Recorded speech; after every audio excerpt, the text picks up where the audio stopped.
était un peu pâle là. Et quand je l'ai siroté au deuxième tour, le pipeau, oh, ça m'a remis d'aplomb. Ah non, non. Et ton thé, il est bon, ça je te félicite. Merci. Ouais. Ouais, bonne arrivée Dieudonné. Ça, tu es bien tombé, hein? C'est comment Dieudonné? Oui, Ça suit. Très bien. Prends place. Tu as quand même traîné aujourd'hui. Oui. Et justement. Effectivement, parce que vous voyez, je suis venu avec un journal. J'ai dû faire le tour des kiosques parce que j'ai eu une information et j'ai voulu aller jusqu'à la source pour avoir l'information exacte.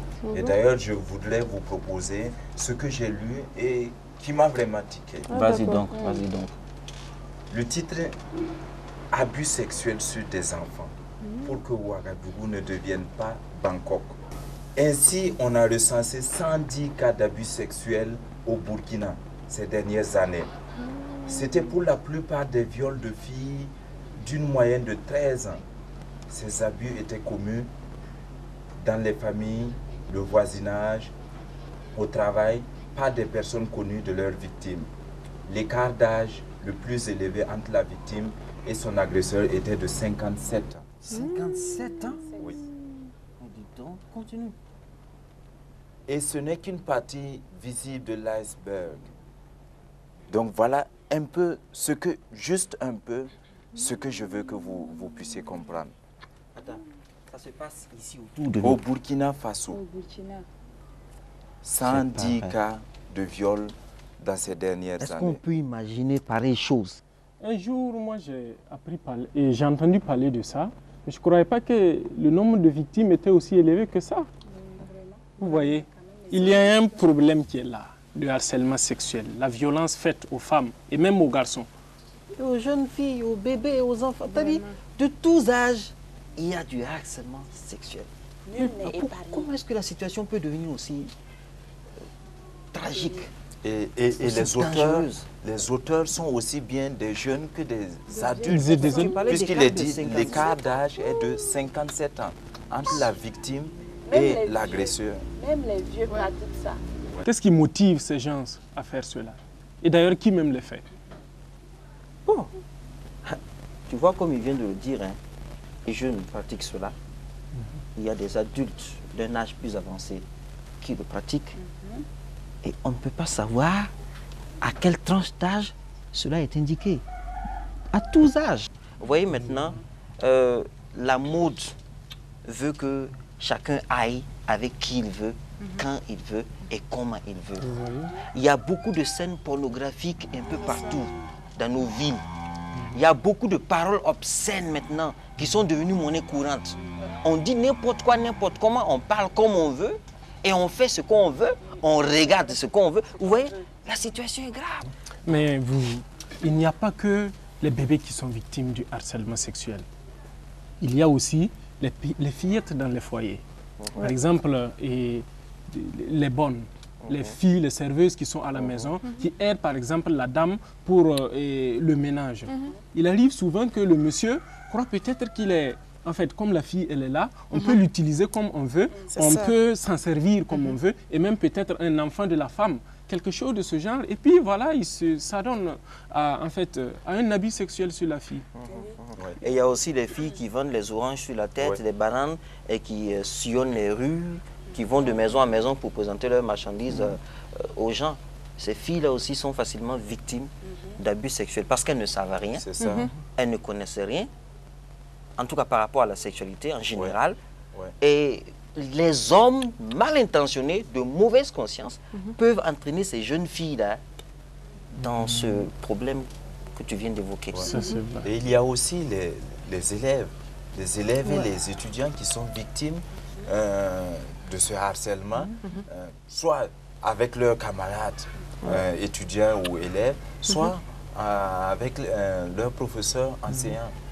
Donc, il y a aussi ceux qui sont, les gens qui sont dans la rue, mais il y a aussi ceux qui sont éclairés, qui ont étudié et qui sont encore dans cette situation. On peut, dans un premier temps, limiter ce qu'on regarde.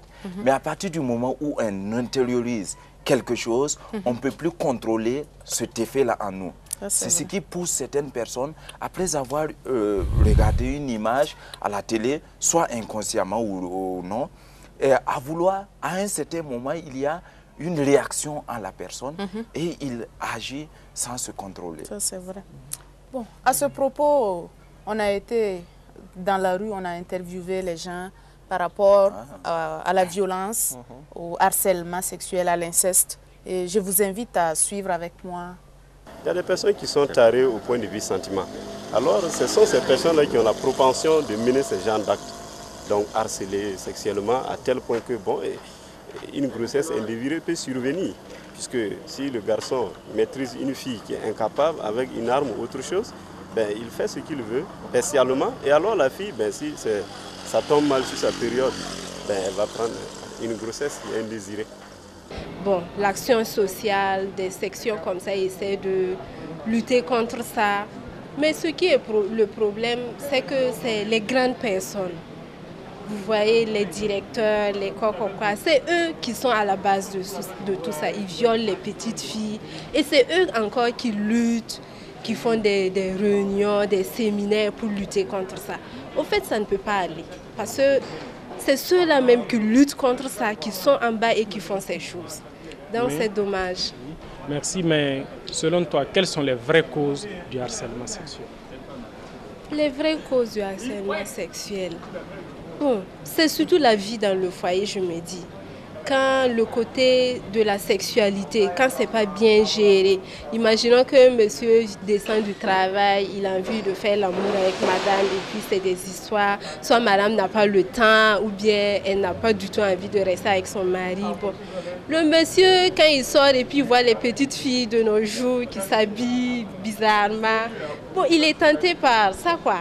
Et finalement, on appelle les enfants dans les bureaux, c'est dans les coins bizarres et c'est comme ça. On ne peut pas admettre qu'une fille qui vient au cours soit vraiment habillée de façon à distraire le professeur. Bon, quand même, elles font tout pour arriver en retard, tout ça, ça distrait le professeur. Et lorsque le professeur lui fait la cour, il commence à lui faire du chantage, on trouve que c'est de l'harcèlement sexuel. Mais souvent aussi, c'est l'habillement qui provoque. On n'a pas besoin forcément de mettre une violence. L'habillement aussi peut provoquer l'harcèlement sexuel. J'ai vu que j'étais un témoin oculaire, une fille qui était victime d'un viol. C'est-à-dire, ce viol-là, pourquoi bon, elle était dans une tenue vraiment qui n'était pas décente. Voilà. Et il y a un jeune qui passait, il a vu ça. Il sait que ça l'a mis dans tous ses états, il n'a pas pu s'empêcher. Et voilà. Voilà, c'est arrivé. Donc, et moi, je me dis que ce jeune-là, puisque après, on l'a fait passer à la justice pour le juger pour acte de viol, mais moi, je me dis que lui, il n'est pas condamnable. Ben, si ça aurait été moi le président du tribunal, il serait acquitté immédiatement. Ce n'est pas de sa faute, c'est la fille qui l'a tenté. Voilà. Prime abord, vous avez des personnes qui physiquement attirent, ça, qu'on le veut ou pas, c'est clair quoi. Maintenant, on va s'asseoir devant une fille qui a les seins bombés devant et les cuisses dehors, tout, bon.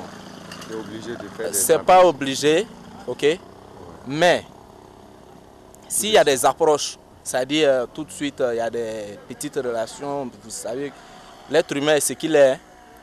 Et un homme aussi, il faut reconnaître quoi qu'on veut. Bon, on peut ne pas être attiré physiquement, là il n'y a pas de problème. Mais si physiquement on est attiré, bon, on ne peut pas supporter ça. Souvent, en fait, ils veulent provoquer.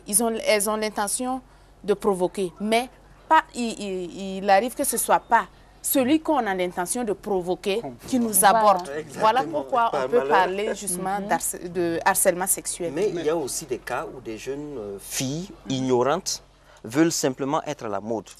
Il y a leurs camarades qui leur disent, écoute, cette robe-là, elle est bien si tu la portes, mais vraiment tu es à la mode. Elles ne savent pas qu'il y a des dangers qui peuvent subvenir. Et elle porte ça parce que simplement ses amis portent, ou simplement parce qu'on lui a dit que c'est une robe à la mode. Bien que ça fasse voir les parties sensibles de son corps, pour elle, elle n'est pas consciente que c'est ça le problème. Pour elle, elle a porté une robe à la mode. Et elle marche dans la rue, elle déambule tout bonnement, elle se dit qu'elle est bien à la mode. Et pendant qu'elle déambule, il y a des regards qui s'affichent. Et c'est comme ça que le danger vient. L'ignorance est l'un des points fondamentaux. Ça, c'est vrai. Oui, là-dessus, j'avais interrogé une femme qui s'occupe d'une ONG en fait, qui lutte contre les violences faites aux femmes, Madame Dakouré. Et vraiment, je vous invite à écouter ses conseils et ses propos.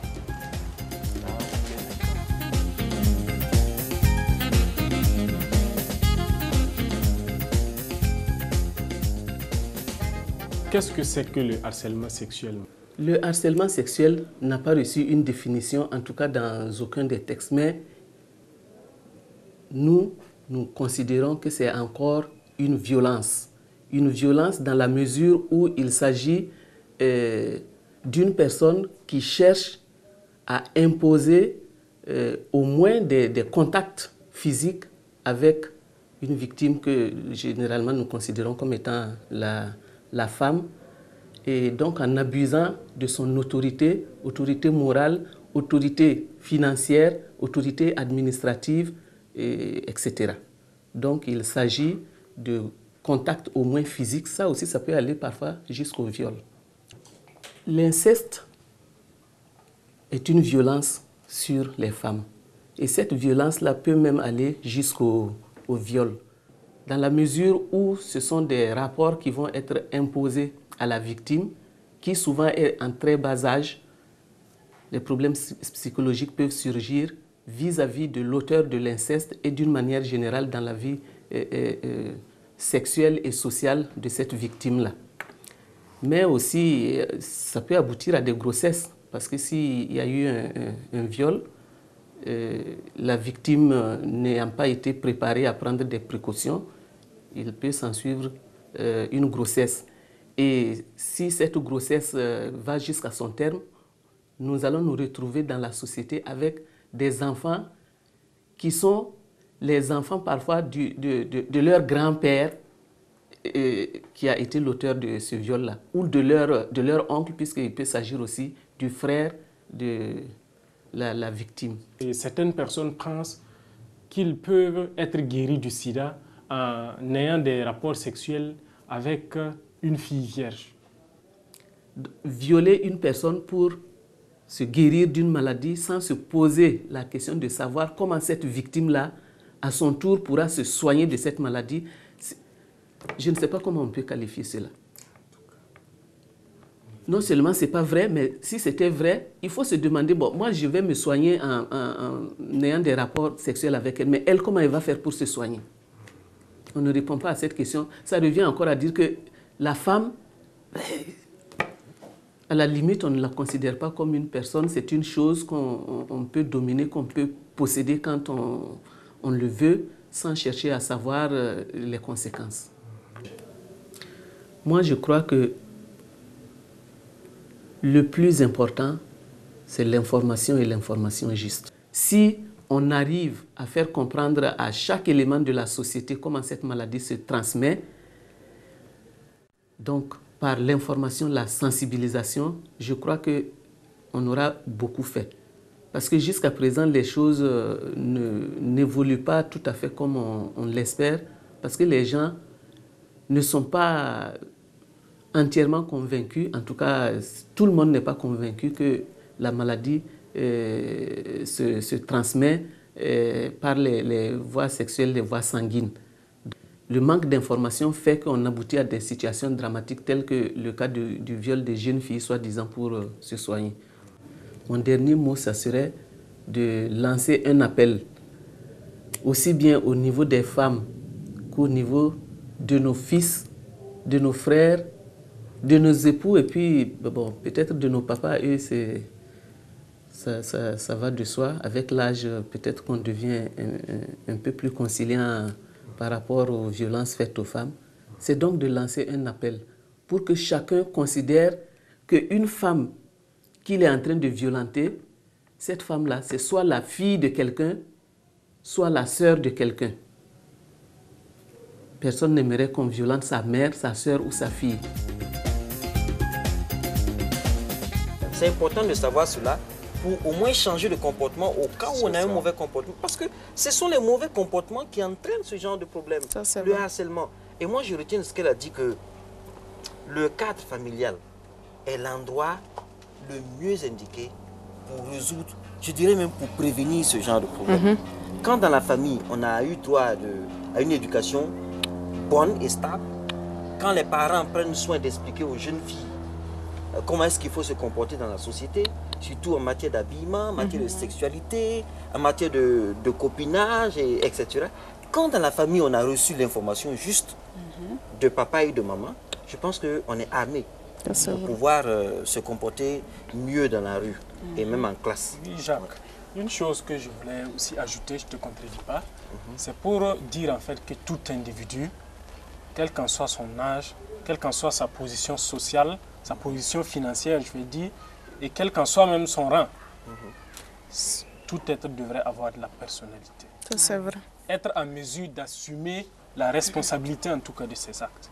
Que la jeune fille qui est là, comme bonne dans la maison, à partir du moment où elle sent vraiment qu'il y a du feu qui arrive, et le feu, je le compare avec ce monsieur qui est là en train de déstabiliser lui-même son foyer, en voulant lui faire des avances à la bonne, ou l'élève qui est en classe, qui voit qu'elle a des notes effectivement qu'elle ne mérite pas, elle devrait avoir la personnalité de dire non à ses notes. De pouvoir effectivement parler à des personnes intimes.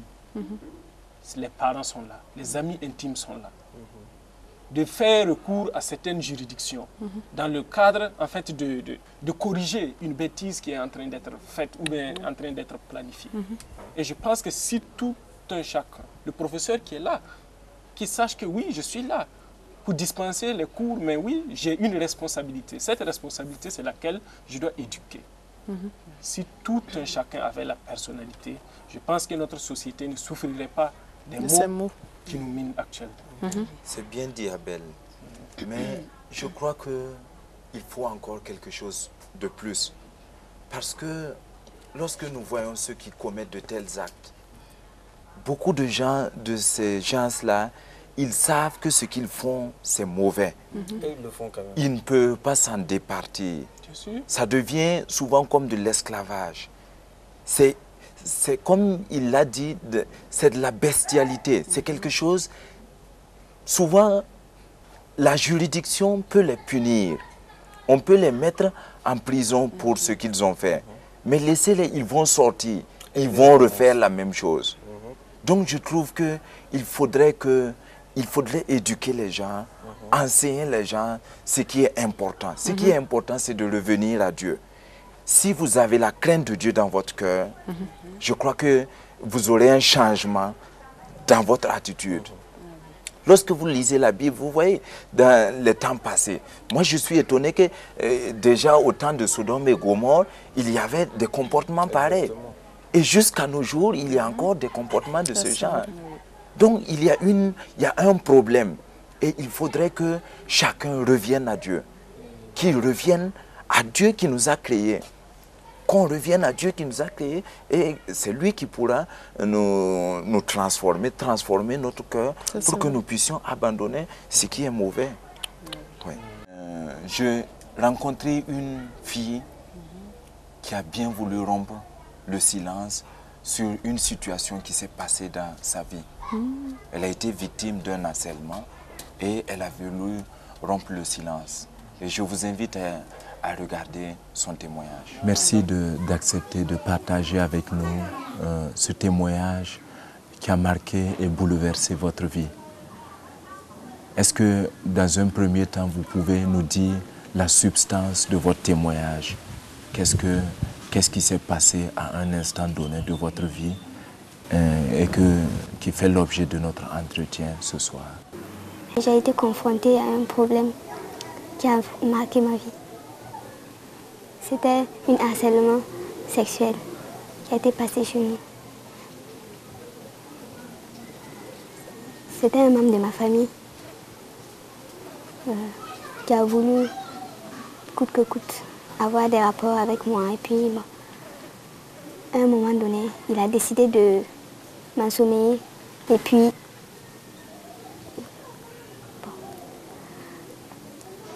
atteindre son but. Ainsi, un jour, il m'a assommé et je ne me suis pas rendu compte de ce qui s'est passé. Et c'était le lendemain que je me suis rendu compte maintenant que ça n'allait pas. Et un mois plus tard, je me suis rendu compte que je suis tombée enceinte. Et ça m'a beaucoup Ça m'a beaucoup touchée et puis je ne savais pas comment raconter ça à ma famille. Compte tenu que ma famille était chrétienne. C'est après que l'auteur de l'acte est parti et s'est enfui, un membre de la famille a pris la responsabilité de me prendre en charge et puis faire l'avortement. Oui, si ça s'est passé avec beaucoup de difficultés. Des difficultés parce que vraiment j'allais perdre la vie. Parce que j'étais sans conscience. Et puis vraiment ça a été catastrophique. Et compte tenu de ma faiblesse, compte tenu de mon âge aussi, ça m'a beaucoup pénalisée. Et puis en voyant le sang et puis en voyant beaucoup de trucs, ça m'a beaucoup bouleversée. Et puis vraiment ça m'a fait trop mal. Quand je me suis retrouvée enceinte, ça m'a trop marquée, ça m'a trop bouleversée. Et je me demandais vraiment quoi faire. Mais compte tenu aussi de la décision de la famille, je n'étais pas du tout d'accord, mais je n'avais pas aussi le choix parce que j'étais encore petite. Je me suis sentie triste d'avoir commis cet acte. Parce qu'un jour, j'ai vu dans la Bible que c'était offensé. Offensé de faire un avortement. Je me suis sentie vraiment triste, mais grâce à la Bible, je me suis un peu remonté le moral et grâce au conseil des frères, ça m'a beaucoup aidé. Comme tout individu, j'ai été dans le découragement total, mais je me suis rendu compte que ce n'était pas nécessaire de rester tout le temps dans le découragement. J'ai prié et j'ai demandé à Dieu de me pardonner. Et il m'a accordé une certaine joie qui m'a beaucoup aidé.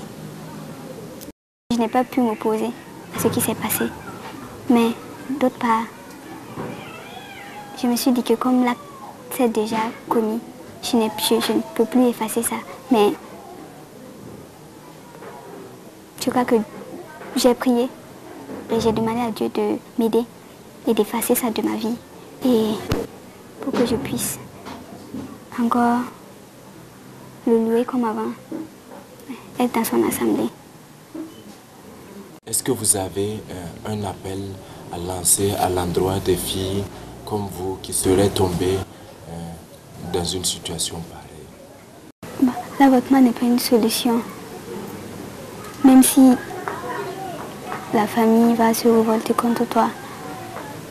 Parce que je dis ça parce que premièrement, il y a la vie que tu peux perdre à ce moment. Et puis, il y a le péché que tu as commis. Et puis, pour effacer ça de ta vie, c'est vraiment difficile. Je ne crois pas que c'est la solution. L'avortement n'est pas une solution. Quel que soit ce qui s'est passé, je voudrais demander à tous ceux qui ont passé dans le même problème que moi de reprendre courage et de demander pardon à Dieu. Dieu a toujours pardonné. Et ils auront une paix vraiment qui est une paix véritable.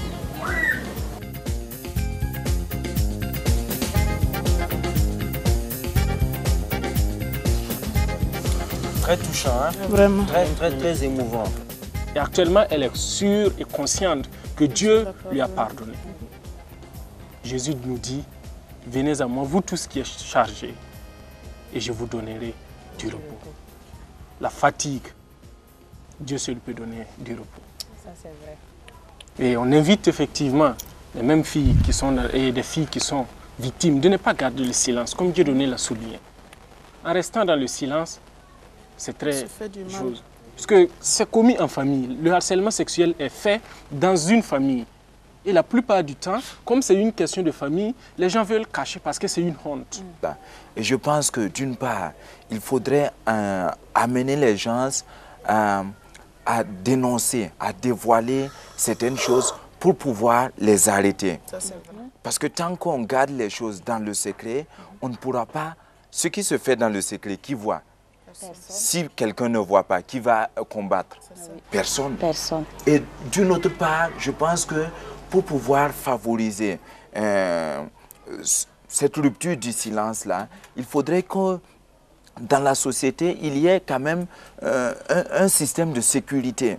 Parce qu'il ne suffit pas de dénoncer, de rompre le silence. Mais si je vais rompre le silence, dire quelque chose qui s'est passé dans ma famille, pour me retrouver dehors, à la porte, je vais me taire. Donc il faudrait qu'il y ait quelque chose qui soit fait dans ce sens. Si je dénonce, si je dis quelque chose dans le but d'arrêter, que je puisse au moins m'assurer de ma sécurité. Ça, et ce qui m'a beaucoup touchée dans le témoignage de cette jeune fille, c'est qu'elle a l'assurance d'être pardonnée. Et vraiment, je me dis, elle a la conscience tranquille maintenant. Elle a dit qu'elle a eu du mal à supporter ces multiples conséquences. Et actuellement, elle a la conscience tranquille.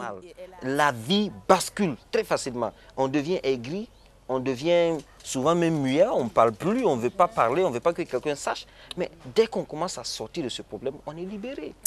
Et pour se libérer, il faut en parler. Et pour en parler, il faut être informé. Et c'est comme tu le disais, il faut qu'on donne l'information juste aux gens pour que ceux qui peuvent éviter ce problème-là à temps le fassent avant que ce soit trop tard. Ok, à tout à l'heure. Bon, merci. Mais tu... Ok, je pense que j'ai... Attends. Je suis là. Ah, j'ai quelque chose à te raconter.